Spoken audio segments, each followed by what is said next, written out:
And just with that, as I mentioned before, there's always going to be unknowns. Yeah, and for me, with my own personal beliefs and my own personal moral code, I don't believe in premarital sex. That being said, there's issues that you may not be able to explore until without experience. So your future spouse needs to know and be educated about what the possibilities are, and then be willing to accept whatever the result may be. Another issue you talk about when you talk about marriage is division of responsibilities, based between the spouses. And one thing my wife actually mentioned I should mention is don't let your disability be an excuse to hide your abilities. I think it was mentioned earlier, one of the parents that we were talking about, when they were talking to the junior high school teachers, they said, okay, here's what he can do, and mentioned in kind of jest, maybe maybe the kid doesn't want him to know that, but it's important to know what you can do, and especially when you're entering into that type of a relationship as a marriage, be willing to participate and do what you can, even though you're going to have some limitations. You need to discuss with your future spouse, division of responsibilities. I mean, who's going to, and a lot of that might be trading responsibilities. Maybe if you can't do some of the yard work, mowing the lawn, those types of things, maybe you can do more of the housework.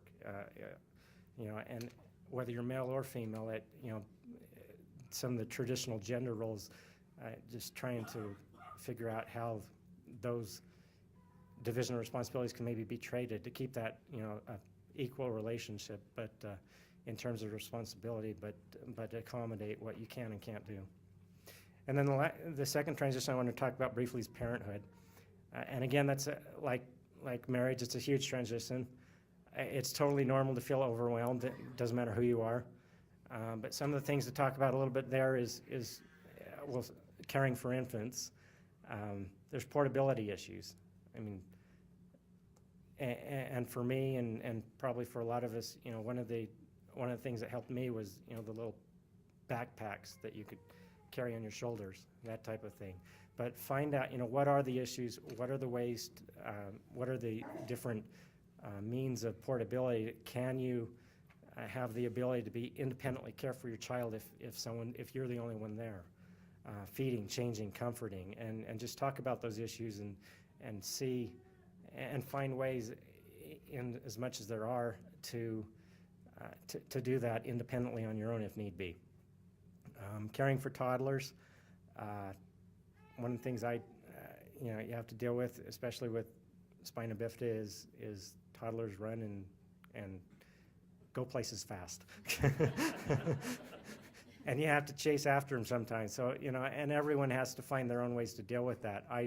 There's the option if you've seen the little leashes sometimes. I mean, if it has to get down to that sometime, in certain situations, I'm not a big fan of that unless you have to, but but there are certain situations where, you can find ways to independently care for your children and keep them safe independently. As you get a little bit older, sporting activities, the softball, the baseball, the soccer, as a person with spina bifida, you're not going to be the one out there, playing soccer with them all the time or teaching them, how to play baseball or football or whatever.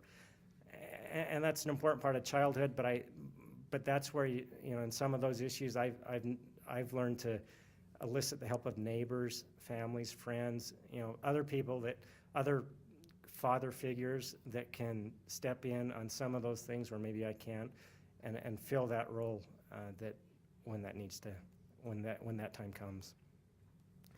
Educate them, and as your children get older, starting from a young age, but just as they grow, educate them to what your disability and your abilities are. Based on age appropriate information. As they get older, they know more about it. I didn't tell my 5-year-old about my bowel and bladder issues, that type of thing. But but just in closing,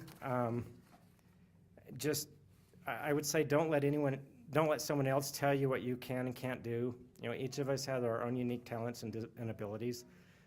All of us have what I believe to have be a God-given ability to adapt and make the best of our own unique circumstances.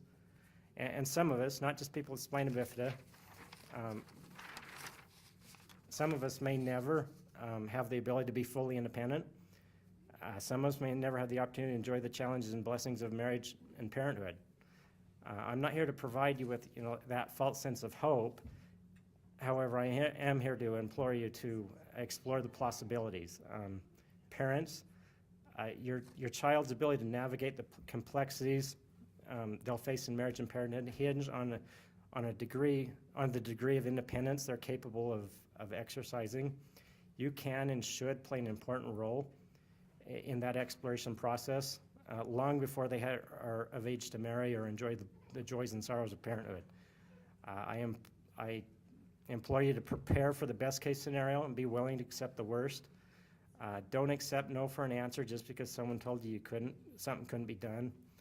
Explore the possibilities for yourself and let your children do that. Find out what your limitations are and what you can do.